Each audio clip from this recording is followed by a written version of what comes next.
ओम नमः शिवाय। श्रवण महात्म 23वां अध्याय। कृष्ण जन्माष्टमी व्रत का वर्णन। ईश्वर बोले, हे संत कुमार, श्रवण मास के मैं कृष्ण पक्ष की अष्टमी को वृष के चंद्रमा में अर्धरात्रि में इस प्रकार के शुभ योग में देवकी ने वासुदेव से श्री कृष्ण को जन्म दिया।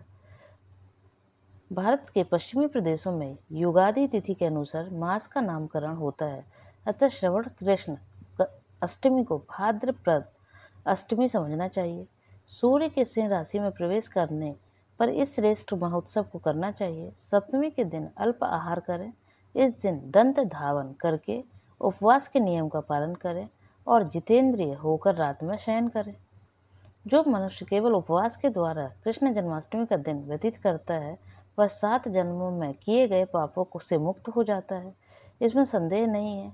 पापों से मुक्त होकर गुणों के साथ जो वास होता है, उसी को सभी भोगों से रहित उपवास जानना चाहिए। अष्टमी के दिन नदी आदि के में निर्मल जल में तिल में स्नान करके किसी उत्तम स्थान में देवकी के सुंदर सूतिका ग्रह बनाना चाहिए, जो अनेक वर्णों से के वस्त्रों, कलशों, फलों, पुष्पों तथा दीपों से सुशोभित हो और चंदन तथा अगरू से सुवासित हो। उसमें हरिवंश पुराण के अनुसार गोकुल लीला की रचना करें और उसे बाजों की ध्वनियों तथा नित्य गीत आदि मंगलों के से सदा युक्त रखें। उस ग्रह के मध्य में षष्ठी देवी की प्रतिमा सहित सुवर्ण, चांदी, ताम्र, पीतल, मिट्टी, काष्ठ तथा मणि की अनेक रंगों से लिखी हुई श्री कृष्ण की प्रतिमा स्थापित करें। वहां 8 शल्य वाले पर्यक पलंग के ऊपर सभी शुभ लक्षणों के से संपन्न प्रसूतावस्था वाली देवी की मूर्ति रखकर उन सबको एक मंच पर स्थापित करें और उस पर्यंक के में स्तनपान करते हुए सुप्त बाल रूप श्री कृष्ण को भी स्थापित करें। उस सूतिका ग्रह में एक स्थान पर कन्या को जन्म दी गई यशोदा को भी श्री कृष्ण के समीप लिखें। साथ ही साथ जोड़े हुए देवताओं, यक्षों, विद्याधरों तथा अन्य देवी योनियों को भी लिखें और वहीं पर खड़ग तथा ढाल धारण करके खड़े हुए वासुदेव को भी लिखे। इस प्रकार कश्यप के रूप में अवतीर्ण वासुदेव जी, अदिति स्वरूपा देवकी, शेषनाग के अवतार बलराम, अदिति के ही अंश में प्रादुर्भूत यशोदा, दक्ष प्रजापति के अवतार नंद, ब्रह्मा के अवतार गर्गाचार्य, सभी अप्सराओं के रूप में प्रकट गोविंदा, गोपिका वृंद, देवताओं के रूप में जन्म लेने वाले गोपकर्ण, काल नेमी स्वरूप कंस, उस कंस के द्वारा ब्रज में भेजे गए वृषासुर, वत्सासुर, कुवलयापीड़, केसी आदि असुर वालों हाथों में शास्त्र लिए हुए दानव तथा यमुना दह में स्थित कालिक नाग, इन सबको वहां चित्रित करना चाहिए। इस प्रकार पहले इन्हें बनाकर श्री कृष्ण ने जो कुछ भी लीलाएं की हैं, उन्हें भी अंकित करके भक्ति परायण होकर प्रयत्न पूर्वक 16 उपचारों से देवकी इस मंत्र के द्वारा उनकी पूजा करनी चाहिए। वेणु तथा वीणा की ध्वनि के गान द्वारा करते हुए प्रधान किन्नरों से निरंतर जिनकी स्तुति की जाती है, हाथों में भृंगरी, दर्पण, ध्रुवा, दधि, कलश लिए हुए किन्नर जिसकी सेवा कर रहे हैं, जो सैया के ऊपर सुंदर आसन पर भली भांति विराजमान है, जो अत्यंत प्रसन्न मुखमंडल वाली हैं तथा पुत्र के से शोभायमान है, वे देवताओं की माता तथा विजय सुतसुता देवी देवकी अपने पति वासुदेव सहित सुशोभित हो रही हैं। उसके बाद विधि जानने वाले मनुष्य को चाहिए कि आदि के में प्रणव तथा अंत में नमः से युक्त करके अलग अलग सभी के नामों का उच्चारण करके सभी पापों से मुक्ति के लिए देवकी, वासुदेव, बलदेव, नंद तथा यशोदा की पृथक पृथक पूजा करनी चाहिए। उसके बाद चंद्रमा के उदय होने पर श्री हरि का स्मरण करते हुए चंद्रमा को अर्घ्य प्रदान करें। इस प्रकार कहना चाहिए, हे क्षीर सागर से प्रादुर्भूत, हे अग्नि गोत्र से उत्पन्न, आपको नमस्कार है। हे रोहिणीकांत, मेरे इस अर्घ को आप स्वीकार कीजिए। देवकी के साथ वासुदेव, नंद के साथ यशोदा, रोहिणी के साथ चंद्रमा और श्री कृष्ण के साथ बलराम की विधिवत पूजा करके मनुष्य कौन सी परम दुर्लभ वस्तु को प्राप्त नहीं कर पाता है सकता है। कृष्णाष्टमी का व्रत 1 करोड़ एकादशी व्रत के समान होता है। इस प्रकार से उस रात पूजन करके प्रातः नवमी तिथि को भगवती का पूजन का जन्म महोत्सव वैसे ही मनाना चाहिए जैसे श्री कृष्ण का हुआ था। उसके बाद भक्ति पूर्वक ब्राह्मणों को भोजन कराना चाहिए और उन्हें जो जो अभीष्ट हो गौ धन आदि प्रदान करना चाहिए। उस समय यह कहना चाहिए, श्री कृष्ण मेरे ऊपर प्रसन्न हो, गौ तथा ब्राह्मण का हित करने वाले आप वासुदेव को नमस्कार है, शांति हो, कल्याण हो, ऐसा कहकर उनका विसर्जन कर देना चाहिए। उसके बाद मौन होकर बंधु बांधवों के साथ भोजन करना चाहिए।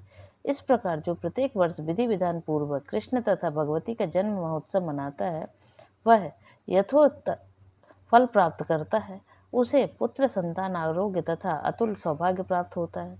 वह इस लोक में धार्मिक बुद्धि वाला होकर मृत्यु के बाद वैकुंठ लोक को जाता है।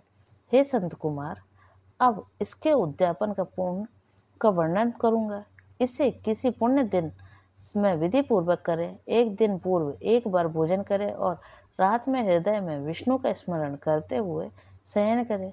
इसके बाद प्रातःकाल संध्या आदि कृत्य संपन्न करके ब्राह्मणों स्तुति वाचन कराएं और आचार्य का वर्ण करके ऋत्विजों की पूजा करें। इसके बाद वित्त 60 से रहित होकर एक पल अथवा उससे आधे अथवा उससे भी आधे पल सुवर्ण की प्रतिमा बनवानी चाहिए और इसके बाद रचित मंडप में मंडल के भीतर ब्रह्म आदि देवताओं की स्थापना करें।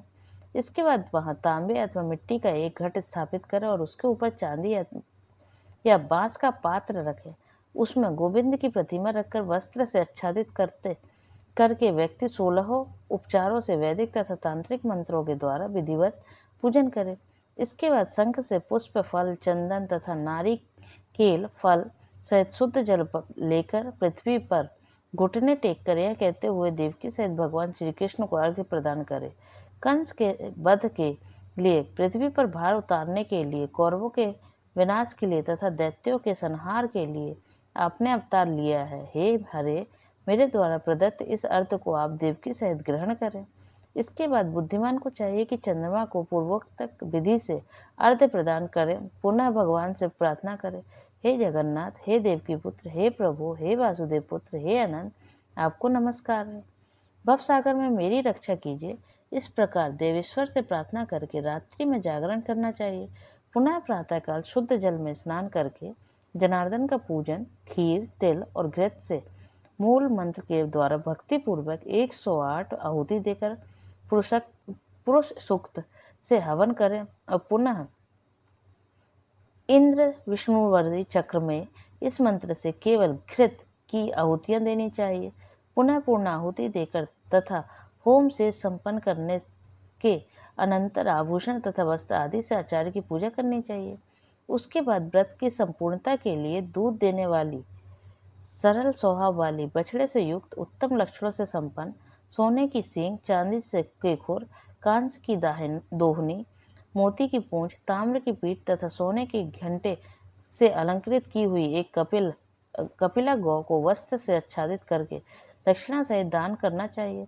इस प्रकार दान करने से व्रत संपूर्णता को प्राप्त होता है। कपिला गौ के अभाव में अन्य गौ भी दी जा सकती है। इसके बाद वृत्त विजयों को यथा योग्य दक्षिणा प्रदान करें। इसके बाद 8 ब्राह्मणों को भोजन कराएं और उन्हें भी दक्षिणा दें। पुनः सावधान होकर जल से परिपूर्ण कलश ब्राह्मणों को प्रदान करें और उनसे आज्ञा लेकर अपने बंधुओं के साथ भोजन करें। हे ब्रह्मपुत्र, इस प्रकार व्रत का उद्यापन कृत्य करने पर वह बुद्धिमान मनुष्य उसी क्षण पाप रहित हो जाता है और पुत्र पौत्र से युक्त तथा धन धान्य से संपन्न होकर बहुत समय तक सुखों का उपभोग कर अंत में वैकुंठ प्राप्त करता है। इस प्रकार श्री स्कंद पुराण के अंतर्गत ईश्वर संत कुमार संवाद में श्रवण मास महात्म में कृष्ण जन्माष्टमी व्रत कथन नामक 23वां अध्याय पूर्ण हुआ। ओम नमः शिवाय। हर हर महादेव।